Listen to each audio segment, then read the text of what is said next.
اللہ پر ایمان لائے، کہے کہ ہمارا رب اللہ ہے، پھر اس پر جم جائیں، ان پر فرشتوں کا نزول ہوتا ہے، نہ کوئی غم کرو نہ خوف، خوشیاں مناؤ جنت کی جس کا تم سے وعدہ کیا گیا تھا۔ اللہ کی ربوبیت پر اطمینان جب انسان کو ہو جاتا، میرا رب اللہ ہے، ربی اللہ، انسان کے لیے نہ کوئی کھٹکا، نہ کوئی خطرہ، نہ کوئی خوف، نہ کوئی حدود۔ جو کچھ ہو رہا ہے کس کے اذن سے ہو رہا ہے؟ اللہ کے اذن سے۔ اللہ کے اذن کے بغیر پتہ تک نہیں ہلتا۔ یہ کوئی اندھا بہرا مادہ نہیں ہے جس سے مجھے کوئی خوف ہو۔ اندھا بھینسا چلا رہا ہو اس سے تو ڈرنے کا ہر انسان کو ڈرنا چاہیے، نہ معلوم کس کو ٹکر مار دے، لیکن نہیں، اس کائنات کو چلانے والا ایک سمیع و بصیر خدا ہے، وہ جو میرا دوست ہے، میرا ولی ہے۔ اللہ ولی الذین آمنوا یخرجہم من الظلمات الی النور۔ اللہ اہل ایمان کا ولی ہے، ساتھی ہے، پشت پناہ ہے، مددگار ہے، حمایتی ہے۔ بتائیے جسے یقین ہو جائے کہ اللہ میرا مددگار، اللہ میرا محافظ، اللہ میرا پشت پناہ، اللہ میرا حمایتی، اس کے لیے کوئی خوف ہوگا؟ اس سے کوئی ڈر ہوگا؟ میں مثال دیا کرتا ہوں ایک بہت سادہ، پنجاب کے دیہات کی۔ تو بڑا چودھری ہے اور کوئی غریب کسان ہے۔ اس غریب کسان کی کہ جانوروں کو ہر وقت اندیشہ ہوگا چوری کا، کوئی میری بھینس کھول کر نہ لے جائے، کوئی میرا بیل کھول کر نہ لے جائے۔ لیکن جس کے بارے میں یہ سب کو معلوم ہو کہ وہ جو بڑا چودھری ہے وہ اس کا دوست ہے، اس کی بچیا کو کوئی خوف ہوگا؟ اس کی بھینس پر کوئی ہاتھ ڈالے گا؟ اسے کوئی اندیشہ ہوگا؟ نہیں۔ کیوں؟ کہ وہ بڑا چودھری، بڑا اس کا یہاں کا سردار، جاگیردار، سب کو معلوم ہے وہ میرا دوست ہے، کوئی میرے خلاف اقدام نہیں کر سکتا۔ اس دنیا میں یہ چھوٹی سی بات اگر آپ کے دلی اطمینان اور سکون کا باعث بن سکتی ہے تو ذرا تصور کیجئے۔ میں لفظ تصور استعمال کروں گا صرف اس لیے کہ اس کا ہم جس کو کہتے ہیں ادراک اور شعور کر نہیں سکتے، اگر کے ساتھ کر سکتے۔ اگر یقین ہو کہ اللہ میرا مددگار اور یقین ہو کہ اللہ ہر آن میرے ساتھ ہے، پھر کوئی خوف؟ کس کا خوف؟ کوئی شے اللہ سے بالا تر ہے؟ کوئی قوت اس سے زیادہ طاقتور ہے؟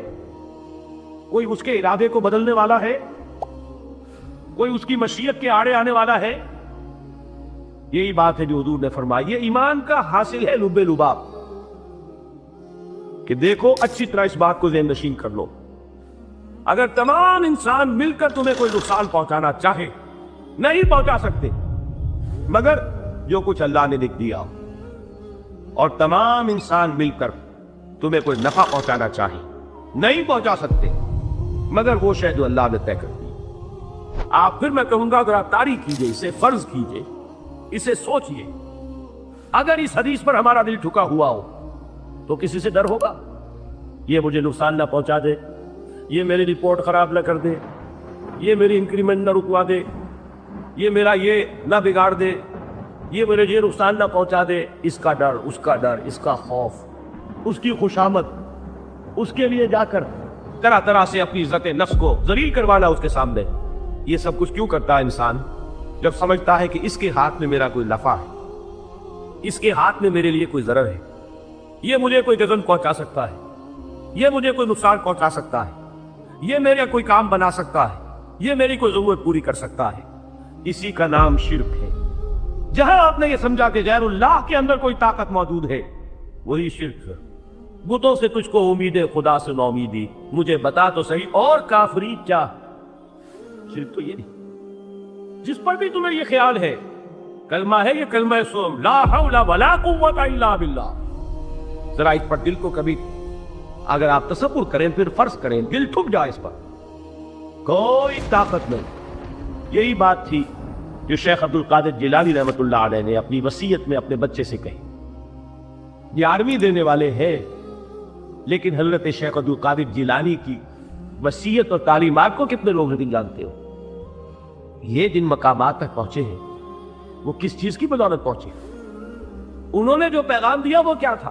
اے میرے بچے، جس طریقے سے قرآن مجید میں حضرت لقمان کی نصیحتیں جو ہے نقل کر دی گئی ہیں، میں یہ عرض کروں گا بالفرض اگر قرآن حضرت عبد القادر جیلانی کے بعد نازل ہوا ہوتا تو شیخ عبد القادر کی یہ نصیحتیں بھی قرآن میں درج ہوتی. اتنی اونچی نصیحتیں ہیں. اے میرے بچے اس حقیقت کو ذہن نشین کر لے, لا فاعل فی الحقیقت ولا مؤثر الا اللہ. اس کائنات میں نہ کوئی فاعل حقیقی ہے نہ مؤثر حقیقی ہے سوائے اللہ. کسی شے میں کوئی تاثیر نہیں اگر اللہ نہ چاہے. آگ جلا نہیں سکتی اگر اللہ نہ چاہے. پانی ڈبو نہیں سکتا اگر اللہ نہ چاہے. زہر ہلاک نہیں کر سکتا اگر اللہ نہ چاہے. کوئی چیز فائدہ نہیں پہنچا سکتی اگر اللہ نہ چاہے. تو در در پہ کیوں سر جھکاتے ہو؟ در در پر کیوں جبیں سائی کرتے ہو؟ سب کے سامنے کیوں ہاتھ پھیلاتے ہو؟ ایک اللہ سے مانگو, ایک اللہ کے سامنے زمین پر اپنی جبین رکھو. لا فاعل فی الحقیقت ولا مؤثر الا اللہ. نظر آتا ہے ہمیں کہ پانی پیاس بجھا دیتا ہے. پیاس بجھانے کی صلاحیت پانی میں نہیں ہے, اللہ کے اذن سے. کھانا بھوک مٹا دیتا ہے. بھوک مٹانے کی صلاحیت کھانے میں نہیں ہے, اذن رب میں. دیکھیے یہی یقین تھا. حضرت موسیٰ علیہ السلام کا واقعہ یاد کیجئے. سامنے سمندر آ گیا, قوم دیکھتی ہے پیچھے کہ گرد و غبار کا طوفان. معلوم ہوا کہ فرعون اپنے لشکر سمیت آ گیا. لشکر جب چلتا تھا تیز رفتاری کے ساتھ تو گرد و غبار کا جو طوفان اٹھتا تھا اس کا تصور کیجیے. اور لمحہ بلمحہ وہ قریب آ رہا. پوری قوم نے کیا کہا؟ اے موسیٰ انا لمدرکون, اے موسیٰ ہم تو پکڑے رہے. قرآن مجید میں تو یہاں وہ باتیں نہیں لکھی ہیں, لیکن تورات میں یہ درج ہے کہ بنی اسرائیل جھگڑنے لگے, دست و گریبان ہو گئے موسیٰ کے ساتھ. موسیٰ ہمیں یہاں بروایا لا کر, اس سے تو ہم وہیں بہتر تھے. وہاں کھانے کو ملتا تھا, زندگی تو تھی, بیگار ہم کر رہے تھے, موت تو نہیں تھی. اب جو کچھ ہوگا اس کا تصور کرو, جس طریقے سے ہمارے ٹکڑے اڑائے جائیں گے. تو لڑ رہے ہیں حضرت موسیٰ علیہ السلام سے. یہ تورات کی تفصیل ہے. قرآن میں صرف اتنا آیا ہے, پریشان ہو کر انہوں نے کہا انا لمدرکون, موسیٰ کو پکڑے گئے. اس وقت موسیٰ کا جواب کیا ہے؟ کلا ان معی ربی سیہدین. نہیں, میرے ساتھ میرا رب ہے, وہ راستہ دے گا. بتائیے کہاں راستہ نظر آ رہا؟ یہ ہے ایمان بالغیب. راستہ نظر نہ آئے تب اللہ پر یقین ایمان ہے. جیب میں پیسے ہوں تب دل کو اطمینان ہے. تو ایمان کس پر ہوا؟ پیسے پر, اللہ پر نہیں. جب وسائل و ذرائع نہ ہو اور پھر یقین ہو کہ اللہ مسبب الاسباب ہے, وہ اسباب کا پابند نہیں ہے, وہ اسباب کا محتاج نہیں ہے, اسباب اس کے محتاج ہے. اگر یہ یقین ہے تو اللہ پر ایمان ہے. یہ نہیں ہے تو تمہارا ایمان اسباب پر ہے, وسائل پر ہے, ذرائع پر ہے, مادیات پر ہے, اللہ پر نہیں. اس وقت کہاں راستہ تھا؟ وہ راستہ تھا سمندر ہے اور ادھر سے لشکر آ گیا ہے. کلا ان معی ربی سیہدین. اب دیکھیے ایمان کہہ دینا آسان ہے, ہوا معکم اینما کنتم, جہاں کہیں بھی تم ہوتے ہو اللہ تمہارے ساتھ ہوتا ہے. لیکن اس کا یقین قائم ہو جائے تو زمین و آسمان کا فرق واقع ہوتا ہے. یہی بات ہوئی حضور کے ساتھ.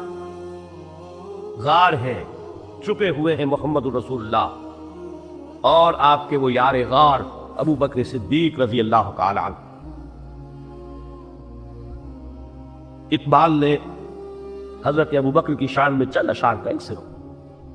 لیکن واقعہ یہ ہے کہ بھاری بھاری نظموں پر اور قصیدوں پر بھاری, طویل ترین نظمیں اور قصیدے ہوں ان پر بھاری. ہمتیں ابو بکر کی ہمت جو ہے, کشت ملت را جو اب جیسے بارش سے کھیتی اپجتی ہے, ابو بکر کی ہمت اور عزیمت اس امت کو اسی طرح سینچنے والی ہے.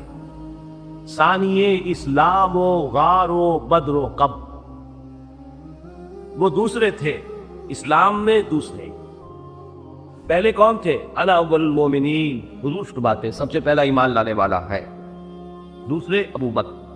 ویسے ہمارے ہاں یہ چلتا ہے اختلاف, حضرت علی پہلے ہے کہ حضرت ابو بکر پہلے ہے, لیکن اس میں بڑی خوبصورت تطبیق قائم کی ہے علماء نے, بہت صحیح ہے.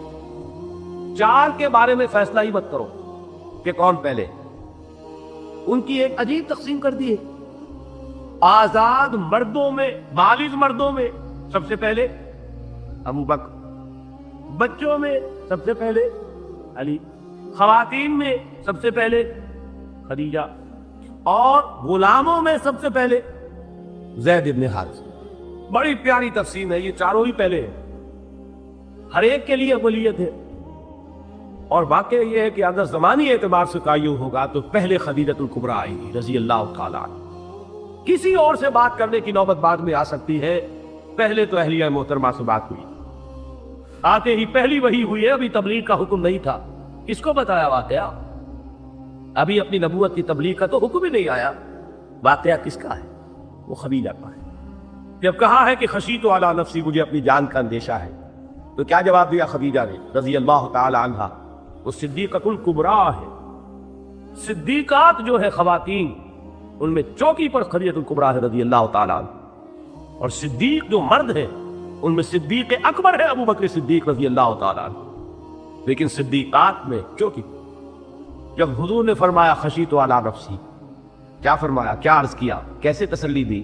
نہیں، اللہ آپ کو ضائع نہیں کرے گا، آپ غریبوں کے ہمدرد ہیں، آپ مساکین کے تکالیف رفع کرنے والے ہیں، آپ بیواؤں کی سرپرستی کرتے ہیں، آپ مسافروں کی خدمت کرتے ہیں، اللہ آپ کو ضائع نہیں کرے گا۔ یہ یقین ہے اس خاتون کے اندر۔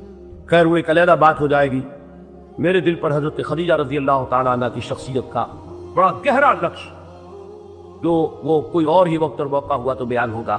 بہرحال اقبال نے ایک مصرے میں جو 4 اولیتیں جمع کر دی ہیں، ہمتیں او کشت امت را جو ابر، ثانی اسلام و غار و بدر و قبر۔ اسلام میں حضور کے بعد پہلے قوم ابو بکر، غار میں حضور کے ساتھ کون؟ ابو بکر، بدر کی رات اللہ کا رسول سر بسجود، وہ جھاڑ، وہ گھاس پھوس کی جو جھوپڑی بنائی گئی تھی، اور وہاں تلوار ننگی لے کر پہرا دینے والا کون؟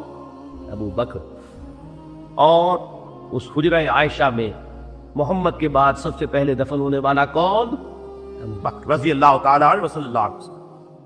وہ جو معاملہ میں سنا رہا تھا غار ثور کا، حضرت ابو بکر بھی حضور کے خیال سے لرز گئے ہیں۔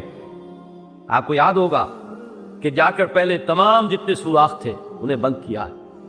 ایک سوراخ رہ گیا تھا جس کو بند کرنے کے لیے کوئی کپڑا نہیں تھا، وہاں اپنی ایڑی رکھی ہے، تب کہا ہے حضور سے تشریف لائیے، اور اپنے زانوں پر حضور کو لٹایا ہے، اور وہاں کسی مودی جانور نے کاٹا ہے، حضور کی آنکھ لگ گئی تھی۔